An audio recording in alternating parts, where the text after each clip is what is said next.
Hey, good afternoon, everybody. Welcome to the Digital Weather Desk, powered by Century Next Bank. I'm Jared Floyd. Happy Tuesday afternoon. Joining you a smidge early, like I said, schedule's going to be a little wonky for the next couple of days as the wife is out of town, so it is me and the little pipsqueak, 19 months old yesterday. And so we will be hanging out tonight, so I wanted to join you early, get the forecast set for the rest of the evening. I'll join you back tomorrow morning at some point, either in the 6 to 7 time frame or the 8 to 9 time frame. Really just depends on when she wakes up. But again, the joys of the flexibility of this digital weather platform make me eternally grateful to our local business partners and to you, the consumer, who constantly seeks out this information. A little bit of a change today. I installed a teleprompter, so I can look at the camera and actually see the graphics now instead of having to constantly look down. Make no mistake, I will still have to look down, especially when controlling the graphics and things like that. But I can also look directly at you and see the fact that there's still quite a bit of cloud cover across the region. It hasn't moved much through the course of the day, and we don't really expect it to move out very quickly through the nighttime hours. In fact, it'll be a gradual clearing. You're starting to see some breaks in those clouds and a little bit of clearing in the western counties and parishes, but all told, again, as we set up for the evening, it's going to be hard-pressed to see any kind of dramatic clearing until the overnight time frame tonight. And again, it'll probably be from northwest to southeast. Your radar's made possible by Brown's Roofing. Schedule your free roof inspection at brownsroofingla.com. By the way, today's forecast is made possible by ServPro, Monroe West, Monroe Faster to any size disaster. Call or click servpro.com for more. No rainfall across the area. Despite the low clouds, it really hasn't made that much of a difference in terms of low-level moisture. It almost felt like I encountered some drizzle earlier today. I had to put air in the car tires. Duh. Because it's so cold outside. I didn't really run into, drizzle or any kind of concentrated rainfall, but it felt almost like I ran into a patch of drizzle briefly, and then it was gone. Temperatures across the region are in the upper 30s to low 40s at this hour, and again, really haven't rebounded much. The cloud cover has kept us socked in through the day. We were hoping to see low 40s area-wide, but a lot of areas have stuck in the upper end of the 30s. Winds are generally out of the northeast at this hour in the 5 to 10 mile an hour range. Some areas they're out of the north, some they're out of the northeast. Makes for a pretty uncomfortable day, though, when you factor in the apparent temperature, the feels-like temperature, whatever you want to call it. And those winds make it feel pretty much like we're sitting at the freezing mark along the Mississippi Valley. Again, some areas feel a little bit better than others because the winds aren't quite as strong, but make no mistake about it, it's uncomfortable. High pressure will eventually allow for clearing skies briefly through the nighttime hours tonight and into the day tomorrow. In fact, we should see quite a bit of sunshine through the course of the day. Futurecast made possible by Bayou Power Sports, I-20 frontage road in Monroe. The holiday season is here. Side-by-sides, ATVs, dirt bikes. Go see Mike and the gang for more. Winds will be back out of the southeast as we go through the day tomorrow, and we'll look for the cloud cover to kind of increase pretty sharply after sunset tomorrow, and the rain should be quick to follow. Fairly light during the early part of the night, and then becoming more concentrated as we work through the overnight time frame and into the early parts of the day on Saturday. We're kind of stuck between disturbances or impulses in the upper levels of the atmosphere. We'll talk more about that in just a minute. But we probably see a fairly prominent gap in the rainfall late morning, mid to late morning through early afternoon, but then the showers are back late in the afternoon through Thursday evening and into the Thursday night time frame. So again, if you have Thursday evening plans, rain will be a part of the forecast, at least in a scattered light nature. Clouds probably lingering through a good chunk of the day on Friday, and even some showers to our south. Close enough that we may have to keep some small rain chances in the forecast during that stretch as well. And then we'll work a cold front through the area this weekend, specifically on Sunday.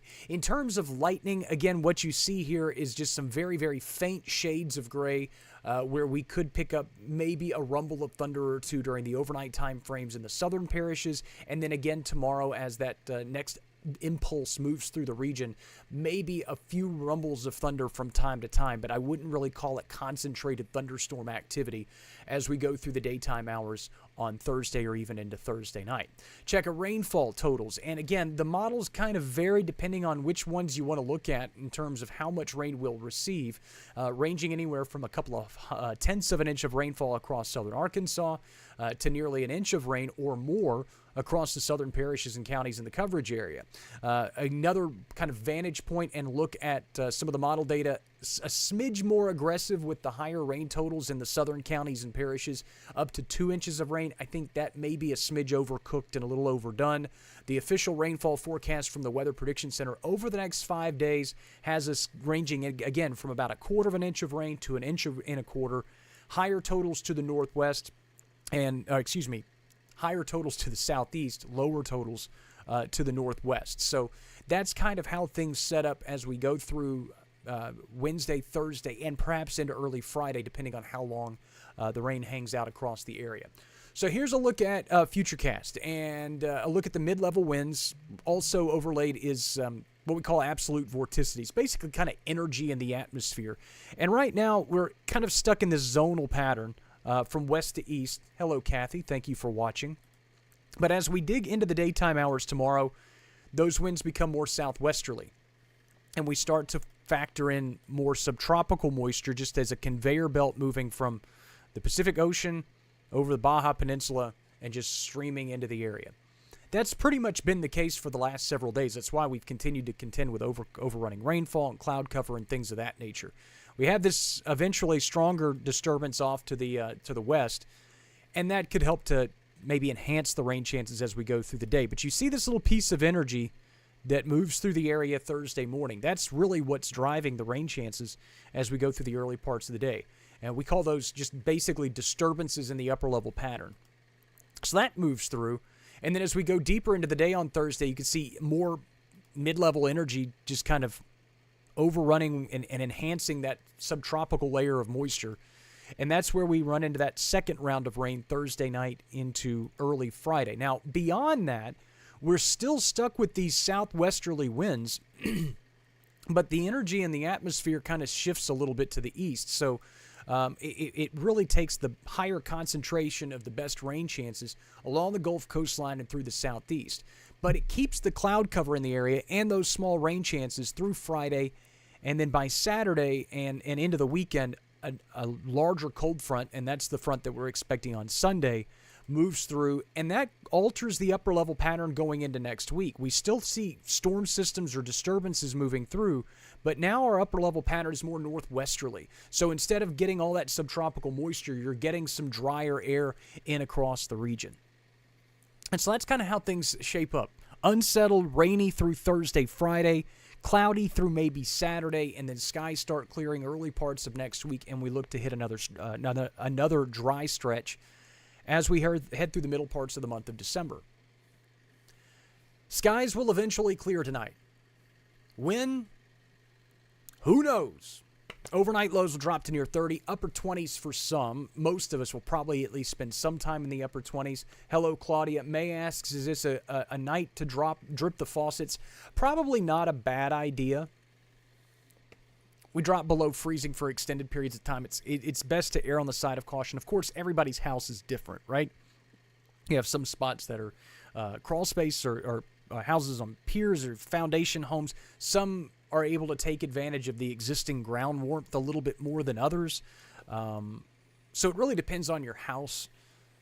A lot of spots, if unless we're dropping below 30, if we're at 30, 31, I'm like, it's not that big a deal. Unless you are going to be at 30, 31 for an extended period of time, or you haven't been above freezing for several days, then that's like, that's a problem. But yeah, usually anytime we drop below 30, it's a good rule of thumb, even if it's just for a brief period of time. But it's really more important when you start talking more moderate hard freezes or spending extended longer periods of time below freezing. Especially when you start dropping mid-20s, that's when it's paramount, or you're going to wake up to a plumbing problem. But I'm always an err on the side of caution kind of person. Daytime highs tomorrow back in the low 50s. A little bit warmer, but the clouds return late, and the rain chances return late. I've kept them at around 10% through most of the day, but by tomorrow night, they ramp up rapidly, probably up to 60, 70, 80% in most locations. Winds will stay light out of the southeast.